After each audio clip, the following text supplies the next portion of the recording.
حبايبي عاملين ايه؟ فيديو جديد، يوم جديد ان شاء الله باذن الله. هعمل معاكم الغدا، هعمل لكم اكله بسيطه سهله خفيفه. بس قبل اي حاجه هنسمي الله ونصلي على النبي. يلا بينا. انتوا طبعا شايفين معايا هنا الطاسه بتاعتي، اكيد انتوا عارفين اعمل فيها ايه مع فئه الجماهير. معايا هنا الصينيه بتاعتي حاطه فيها حته زبده ومعلقتين زيت يسخنوا. هنا معايا ايه؟ كبد فراخ. بعون الله هحسسكم كانكم بتاكلوا كباب الغلابه طبعا. هنا طبعا معايا انا هنا مقطعه كل واحده قطعتين او 4 قطع. الكبده الواحده طبعا حسب راحتي. انا طبعا غسلاها نقعها حلوه قوي، مصفياهم ومخليها زي الفل. هنا طبعا الصينيه بتاعتي سخنت، هنزل بيها بسم الله الرحمن الرحيم. طبعا على نار عاليه، نار عاليه، وزي ما انتم شايفين كده اهي. مش هقلبها بقى، هسيبها ايه حوالي 3 دقايق كده على نار عاليه. وفي نفس الوقت بقى احط البطاطس. طبعا بقى وانتوا حاطين الكبد الفراخ دي لازم تخلوا بالكم عشان ساعات ايه بتقعد تطرح. انا هسيبها اهو. طبعا لو انت قلبتيها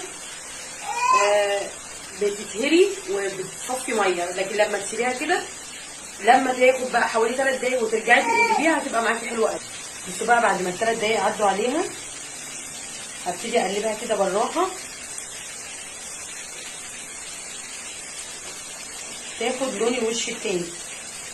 مش عايزه اقول لكم والله ما حطيتش عليها توابل ولا اي حاجه، ريحتها تحفه كاني عامله طاجن بالظبط. هسيبها برده بقى كمان 3 دقايق وهرجع ارجع لها تاني.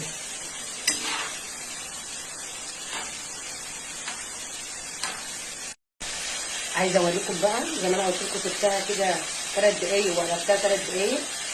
بصوا بسم الله الرحمن الرحيم، خدت اللون بقى وطالعه القطعه بقطعتها ازاي ما شاء الله. بصوا بقى هنعمل هنا كده دول حوالي 4 فصوص ثوم. انا مش عارفه انتوا شايفينهم ولا لا عشان الكاميرا. هنزل بيهم هنا كده بسم الله الرحمن الرحيم.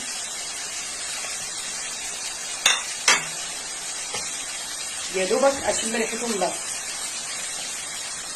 التوابل بتاعتي بقى هنا عندي كمون وكزبره. طبعا الكبده عموما او الكبد زي كبد الفراخ بتحب الكمون والكزبره. انا حاطه طبعا هنا كمون وكزبره، ربع معلقه فلفل اسمر وربع معلقه قرفه عشان الزفره طبعا.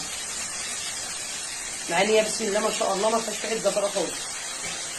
مش عايزه اقول لكم بقى الواد داخل دلوقتي بيقول لي ايه يا ماما انا حاسه ان انت عامله لنا طاجن.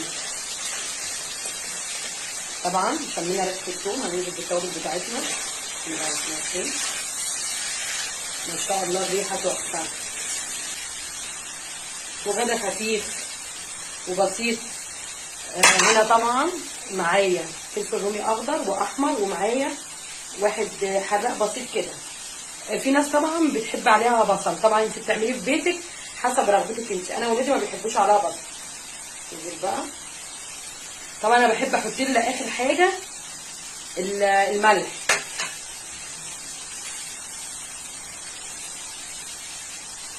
هسيبها بقى كمان دقيقتين، وقبل ما اطفي عليها هحط لها الملح بتاعها.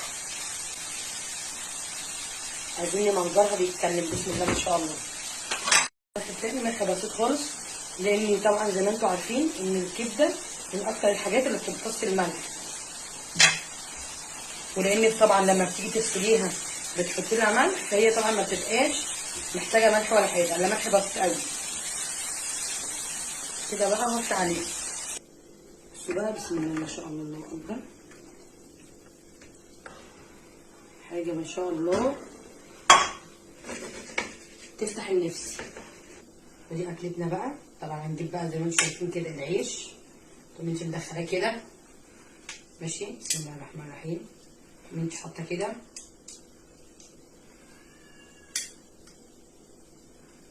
ماشي طحينه.